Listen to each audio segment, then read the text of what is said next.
I'm Haze Hartwig. This is Bamboo, Vancouver's property management and investment podcast.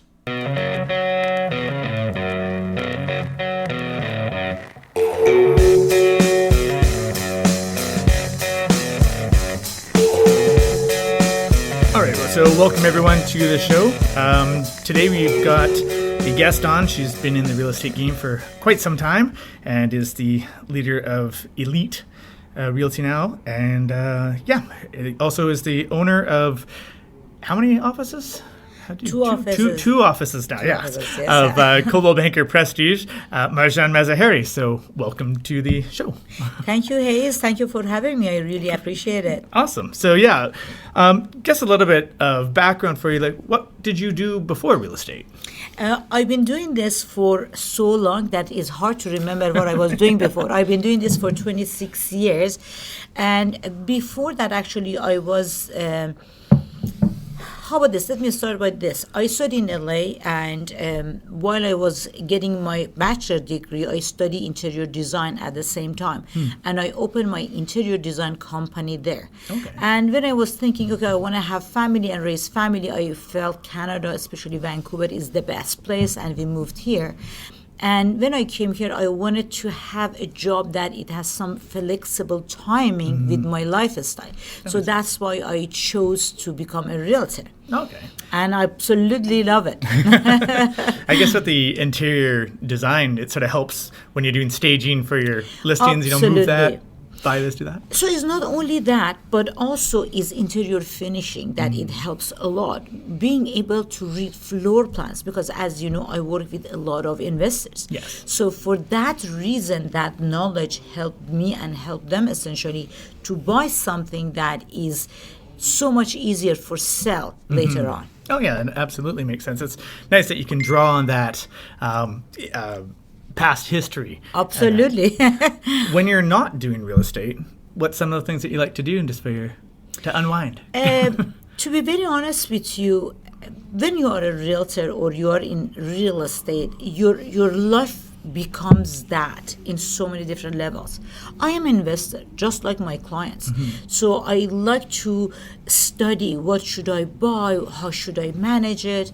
I love traveling also, and I do travel a lot with my kids. Okay. I learn about different cultures. I do also study how they do their investments in those countries. Because you know what, again, real estate is part of my life. It is enjoyable. When I study about it, even in other countries, it makes me quite excited. Excellent. Yeah, that's quite insightful, actually. Yes, yeah. So since you've been started like over 20 years, how have things in the real estate world changed? Like, what was it like way back then to way back now? Is it easier, harder? Oh, I tell you, it's so much easier now. Back those days, we didn't have internet or computer to find properties. There was this huge books, very heavy books, that if you come to me say, hey Marjan, I want to buy a one-bedroom apartment in this area, I had to go buy that book that has that specific area listings in it, search through it, call the agent, see if it's still available or not, because we couldn't even text back then. Then I'll take you, make an appointment and take you, show it to you. It was a different story. If I didn't know the location, I had to print from a map and memorize the direction so I wouldn't get lost. There was no GPA or nothing like that. It's very different. And technology makes everything so much easier and so much better, more successful. There is more information to share with clients. You can go compare things that is sold in the building, which I didn't have back then. So I had to sort of gather all those knowledge and know from back of my mind how much this property worth. But today with the technology, everything is documented. It's so easy, the comparables, price properties, projects, and go for it. Oh, absolutely. And speaking with like how changes have occurred and all that, this year the government changed to open up rentals everywhere. How do you think that's going to affect the market? Do you think it's better for rentals and resale, or do you think it's going to have downward pressure on prices of rentals, or what do you think what's the effect, do you think? Yeah, I think actually that's very smart of the government doing this, is because there is not enough rentals for people who want to rent. So that's unfortunately makes the rental goes up, and they need to control that, obviously. So the more properties available for rent, better for tenants, obviously. But at the same time, I think it's good for homeowners, because when you are able to rent in your building, it helps to open that door for investors to look at your building also. Yeah. So it's not bad if you have tenants coming to your building. Sometimes people are scared tenants going to come and damage the building, or something goes wrong. Yeah. Unfortunately, it could happen, but you know what? Some owners, they don't look after their own property also the same way they should. So if you end up buying a property and you're one of those type of tenants, you could do the same damage.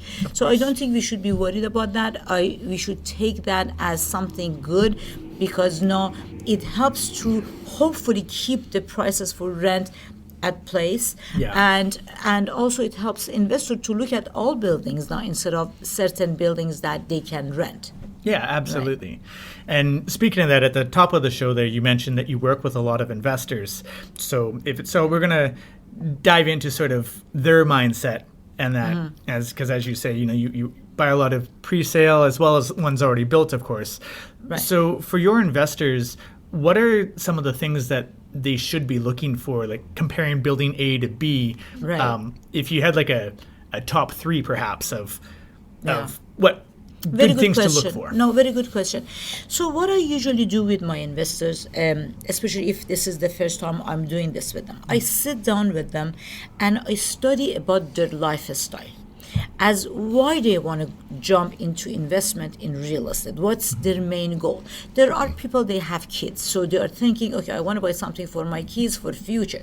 There are sometimes young people who want to be able to have a house one day. So we need to plan this. What investments should we buy so eventually they can sell them to buy the house that they have in mind? Or they could be a nurse thinking, you know what, I want to be a mortgage free when I retire. So depends to every individual situation. We have to learn about them first, what their goals are. Based on that, we come up with solution. Okay. If you want to buy something for your kids, so it depends on how old the kid is. Maybe they are at the age that they are going to go to university, UBC or SFU, Capilano. So we decide which area we should start buying pre-sale. And why I suggest them to go pre-sale is because they make these down payments in few steps. That helps it so much to people that they don't have big pockets, a lot of money sitting somewhere, and they can start investing.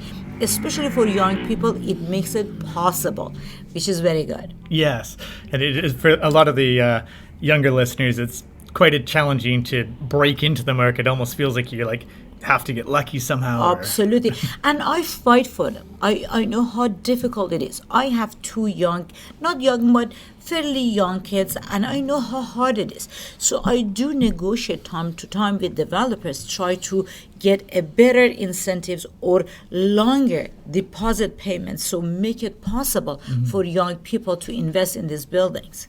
Yeah, and with that, like you're saying about, you mentioned kits in different areas.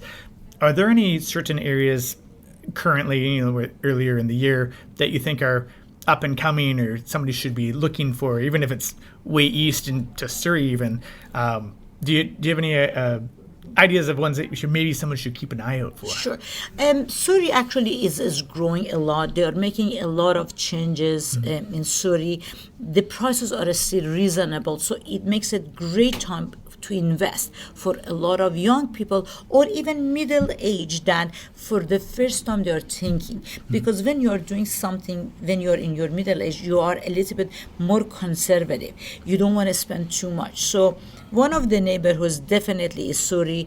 Brentwood is another neighborhood that is growing very fast. It's changing every day, which is wonderful. Downtown is also good for investment, but because the land is very expensive, price per square foot is much higher, therefore you need more down payment. So probably downtown is mostly for people who want to live in it rather than they want to invest to rent it or keep it as a rental. But Burnaby, North Van, they're awesome. Surrey is great. Langley is another neighborhood. But usually I go with where these people live, because the first in time that you invest, you like to be closer to home. Yeah. Later on, when you learn as how this is much easier to make the decision and just buy about anywhere as long as the number works. Yeah, that makes sense. Yeah. So with the first-time investors, and I guess a lot of your investors in general, do they all use property manager or some don't? Do you have any idea of a ballpark of how many do and don't, and some of their reasons for Yeah. do A and lot don't? of people are hesitant. They are thinking, okay, you know what? I can save the money. Why should I do this? But there are so many good reasons for them they should do this. First of all, there are so many new laws that is coming and changing that you don't know that it could come to your benefit or disadvantage. That's one thing. And sometimes you need somebody to educate your tenant from do's and not do's. Make sure things getting done smoothly. And when there's a property management, we find that tenant respect that relationship. You're always having a great relationship with your tenant because all of the bads and hearts is dealt by the property managers.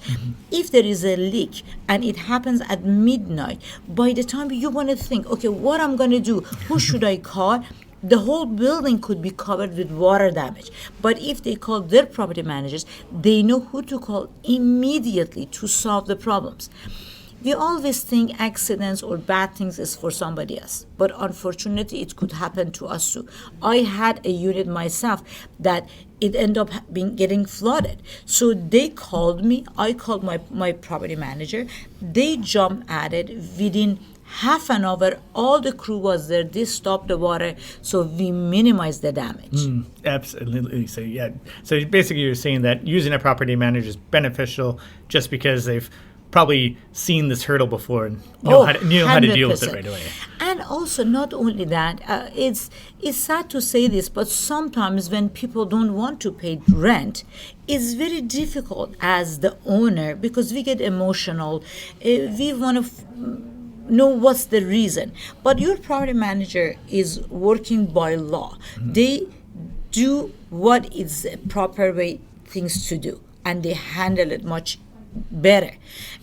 So for that, for so many reasons, and you know what, saving time for me to go find a tenant, qualified and make sure the tenant is what they say they are. All of this takes time. My full-time job is something else, and I should have my focus there. Then I take my focus from my job and put it on something else, I might not be able to do my job properly too, right? Absolutely. Definitely, I find a huge advantage to having somebody managing your property. Excellent. So I was going to ask you about some of the hurdles, but you actually already covered a bunch of the hurdles that they have to deal with. So that's a good thing. Look at us being it comes from experience. Right. Which is actually a great segue. From your experience, we've touched on, been around for over 20 years. There's been advice, obviously, that's been passed down and is tried and true and stays around. What would be some tickets of advice for any people trying to get into investment and people trying to just buy in general? Yeah. So I don't think it's ever late to buy investments. Buying a property is the safest investment anybody can do. If you put your money in bank, the value of dollar goes down eventually, but the value of land goes up. When you have a property, if it's investment and is rented, your tenant is paying your mortgage. So this is the easiest way you can make money every year. Not only you gain capital gain, but somebody else paying the money that you borrowed from bank. So it's never too late. I have people that say, oh my God, I should have done this 20 years ago. It's too late. No. 20 years from now, you're going to say, oh, I wish I did it 20 years ago when I thought it's too late. Yeah. It's never too late. It doesn't matter how old you are. Obviously, the sooner you start this, the better it is for you because you build your future. But don't be scared, it's too late. We always find the right product and we make it in a way that you have enough knowledge and you're comfortable with your investment. That's very important. We don't push you to do something that you don't want to. It's always we listen to why you want to do this and we help you to go that direction. Yeah, so more of a advisory position as opposed Exactly. to a pushing position. Absolutely, absolutely. Excellent. So if anyone's trying to get a hold of you, what's the best method to find Marjan? Well, they can call me on my phone, 604-617-7870. They can also reach out to you. I'm sure that you and I, we can sit down with them and help them go through the process, understand it. I do have a couple of wonderful projects that coming up very soon in Coquitlam, Brentwood, and also in downtown. I would be more than happy to share some of this information with whomever is thinking of investing in future. Alrighty, well, thank you very much for joining us, Marjan. If you found anything useful in this episode or any of the other ones, please feel free to like and subscribe to us. We'll be back in a couple weeks to cover the stats and any goings-ons in the PM world. My name is Haze Hartwig. This has been Bamboo, Vancouver's property management and investment podcast. Thank you.